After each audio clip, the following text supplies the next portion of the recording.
I was definitely a horrible person in all of my previous relationships, and I feel deeply sorry for all of the boys I've dated and also for myself. So I was born and raised in Vietnam. I used to live in Singapore from when I was 18 to 21. Then I went back and worked in Ho Chi Minh City, Vietnam for like 4 years before moving to Australia. I've lived here for 3 years now, nearly 3 years. I would say I had a little bit of experience dating people from different cultures. Because of that, for the majority of the time, I was very confused. Sometimes something very normal in one relationship could be very unusual to all of the others. I didn't know which one is universally right or which one is very specific to that one individual or culture. And so by watching a lot of YouTube videos of people sharing their own stories and their dating advice, which is a very reliable form of research, I've come up with 3 major mistakes that I made in relationship as a Vietnamese that I think it could be useful for you guys.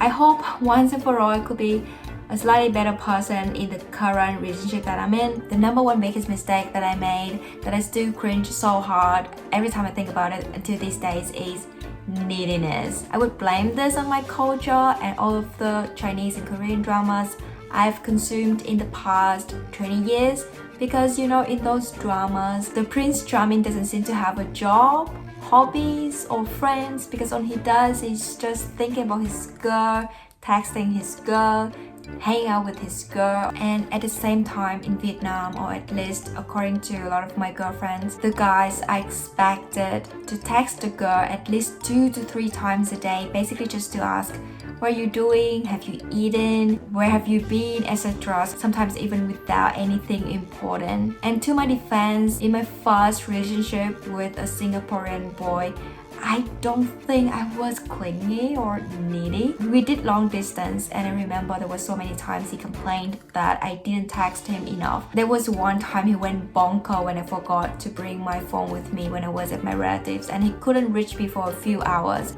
So I thought to make a relationship work, we must frequently text and call each other on a daily basis. Anyway, because of those influences and experiences, it was drilled into my head that if a guy doesn't text me 2-3 times a day, it means there's something wrong. Is he cheating on me with another girl, or what could be a possible explanation that he doesn't think about me? Yes, ladies and gentlemen, I used to believe that when a guy likes me, he has to think about me and want to be with me 24/7. The lesson here is that neediness is not attractive. Letting the other person to have a lot of time for themselves is the best strategy for them to be excited to see you.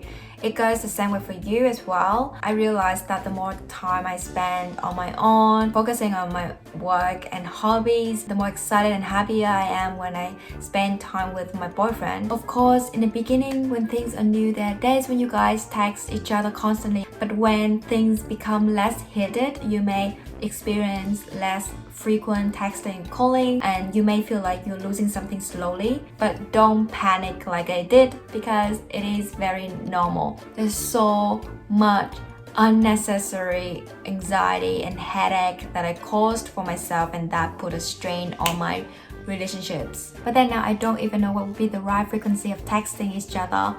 And to be honest, I no longer ask myself constantly if my boyfriend is texting me too little.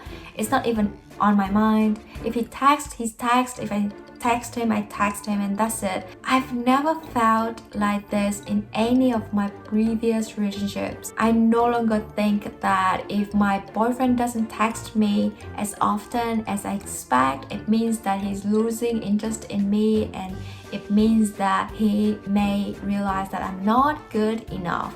Which brings me to the next biggest mistake. I usually entered relationship before working on my self-esteem. The problem with me was that I always needed validation from my boyfriend that he still liked me, that I was still good enough for him. I never ever asked myself if my boyfriend was good enough for me. There were so many times that I was put off by my ex's behaviors that I knew for sure that I didn't want to be with him in the long run. But I didn't know why. I still didn't want him to leave the relationship, which is crazy. It never occurred to me that if there's something that I felt extremely bothered about, I had the power to walk away and I deserve something better. With every single guy I've dated, I always put them on the pedestal and thought that this is my best shot. And then I always found someone slightly better. You think I must have realized it by the time I was in my third relationship, but no. All of those unreasonable feelings and toxic behaviors of mine will boil down to my lack of self-esteem. To realize that I need to work on my self-esteem was a major leap for me. Even though I had seen so many guys and girls talking about their low self-esteem issue, I never ever thought that I was having it. If I was to tell my friend that I have low self-esteem, they would never believe me because I always appear so confident in social situations and I seem to be carefree about almost everything. The thing is, back then, I rationalized my low self-esteem narratives by saying that it is because I cared so much, because I love my boyfriend so much, and it's normal to feel that way. But it is not normal. Such behaviors show that I only cared about myself. I put all of the attentions on my need to feel validated instead of my boyfriend's happiness or the dynamic of our relationship. Now I'm still working on my self-esteem because I know it is not like a one-time job, but I feel I've improved quite a lot. The third stupid mistake that I made was that I didn't have the right intention or the right mindset to be in a relationship. I wish I should have asked myself what were the reasons for me to be in a relationship. I usually got into relationships because it was everybody does, and that's where rainbows and fireworks are. Little did I know there ain't no rainbow, no firework. And plus, I had unrealistic expectations about relationships. I only thought of what I could get out of relationships and what my boyfriend could do for me. Of course, I did think about what I could do for my boyfriend, but it came from a place of fear that if I didn't do it, my boyfriend would leave me. And it is toxic. Right now, I would say that I have a better mindset. I don't have much expectation anymore, and my only focus when I spend time with my boyfriend is to simply bring him joy and make sure that he has a good time with me.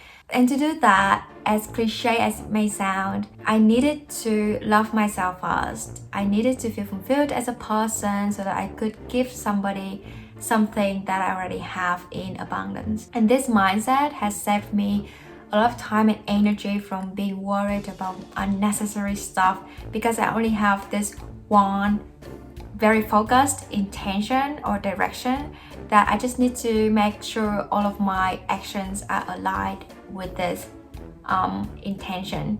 Not only could this mindset be applied to your romantic relationships, but also to every other relationships that you have.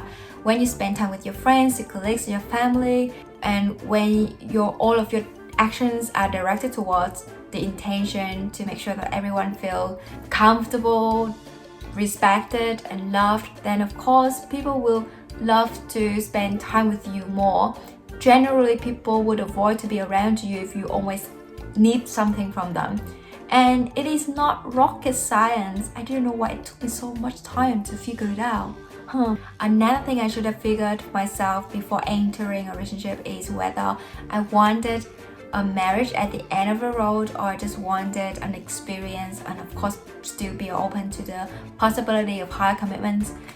So when I was 20, being in my first relationship, I always wanted to be married to my first boyfriend without even knowing what marriage is like and whether or not he was suitable as a long-term partner. Because for me, the road from relationships to marriage is an obvious and straightforward trajectory that I never questioned. I would say that the Vietnamese culture had significant influence on me regarding this mindset.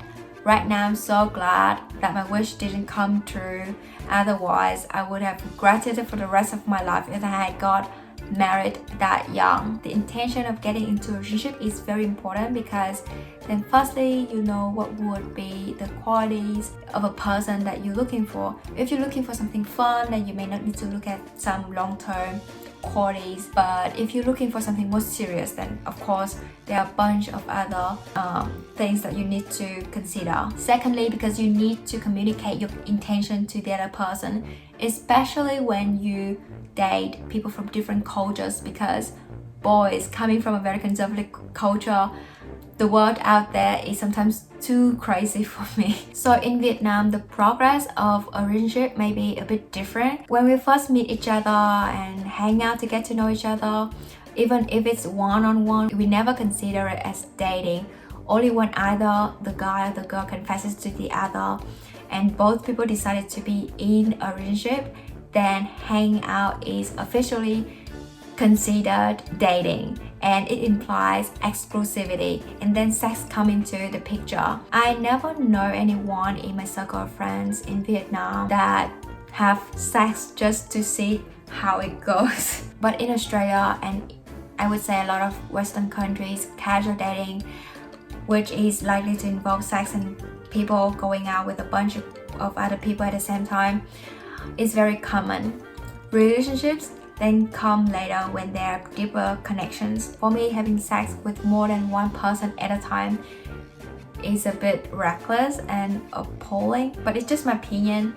I would never do it, but if you or my friends do it, I don't care. It's just a matter of cultural differences. It's just like how you don't like pineapple and ketchup on your pizza, but I do. Back to the topic, like I said, it is very important to communicate your intention to the other person. Talk about it just to make sure both of you do not have the wrong expectation from each other.